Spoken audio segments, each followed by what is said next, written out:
When Jonathan Miles first heard about Hollow Creek, it was from an old man in a crumbling tavern off Route 19.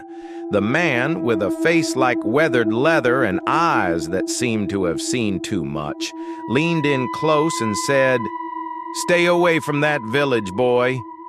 Ain't natural." Jonathan, a travel journalist always hunting for the strange and unusual, smiled politely and scribbled the name in his notebook. To him, warnings were invitations.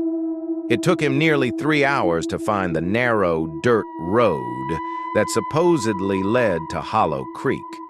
The GPS refused to recognize it. Locals gave vague directions, followed by concerned glances.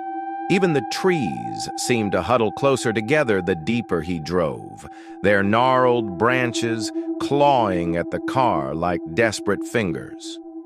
As he rounded a final bend, the village revealed itself. A cluster of dilapidated homes, shrouded in mist that seemed to pulse with an unseen heartbeat. A wooden sign, barely hanging onto its post, creaked in the breeze. "Welcome to Hollow Creek." Population? Jonathan parked beside a stone fountain in the village square. Its waters were stagnant, coated with a sickly green film. No one greeted him. The only sounds were the whisper of the wind and the occasional groan of an old shutter banging against a window frame. He grabbed his camera and notebook, determined to capture every eerie detail. As he wandered the narrow streets, he noticed something peculiar. The houses all had their doors slightly ajar, just wide enough for a person to slip through. But he saw no one, no movement, no lights. "Hello?" Jonathan called out. His voice fell flat, swallowed by the mist. A shadow flickered in the corner of his eye. He spun around, camera ready, but there was nothing there. Only an alleyway lined with cracked cobblestones and walls smeared with dark stains he preferred not to examine closely. He entered a small general store, its shelves coated in dust, canned goods expired decades ago. A cash register sat on the counter, its drawer open and empty. Jonathan's footsteps echoed unnaturally loud as he moved through the space. Then he heard it. A soft, rhythmic tapping from the back of the store. Curiosity gnawed at him. He followed the sound to a door marked "Storage." With a deep breath, he pushed it open. Inside, he found dozens of mannequins. Not the glossy plastic kind, but ones crafted from cloth and wood, their faces painted with grotesque expressions of anguish and fear. They stood in stiff, unnatural poses, as if frozen mid-scream. Jonathan stepped back instinctively. One mannequin closest to him had a handwritten note pinned to its chest. "See us, hear us, join us." The tapping grew louder. It was coming from beneath his feet. Heart hammering, Jonathan spotted a trap door under a dusty rug. Against every instinct, he pulled it open. A rickety wooden ladder led into darkness. He climbed down. The air grew colder, damper. The tapping became deafening, a relentless drumbeat against his skull. At the bottom, he found a tunnel lined with dirt and rotting timber supports. Faintly glowing moss clung to the walls, casting an eerie green light. He moved forward, the tunnel narrowing with each step. It twisted and turned, descending deeper into the earth. Finally, he entered a cavern and froze. Before him stood a congregation of figures. At first he thought they were more mannequins, but then one turned its head toward him with a sickening grinding noise. Their faces were human but twisted, stretched, their mouths stitched into wide, permanent smiles. Their eyes, hollow and black, leaked streams of dark ichor. In the center of them was an altar made of bone.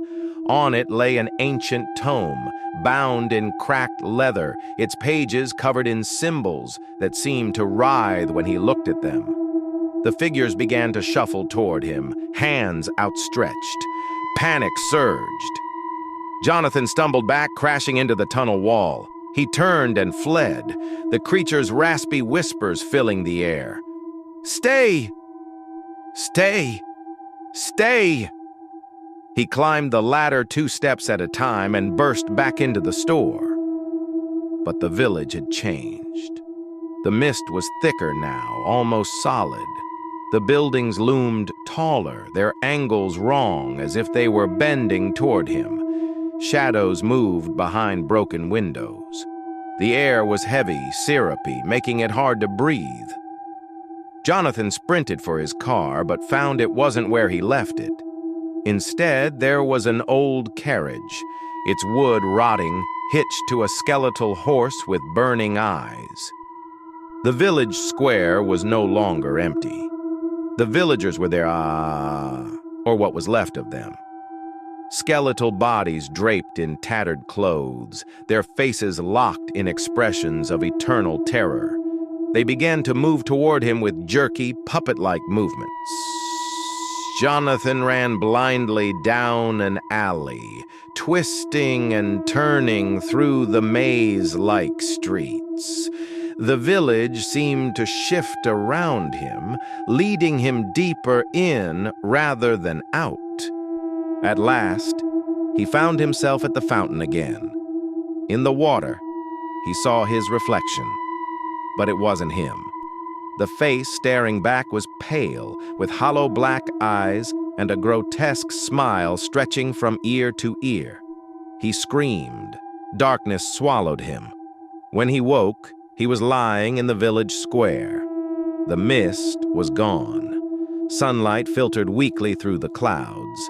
A woman stood over him, her face kind but sad.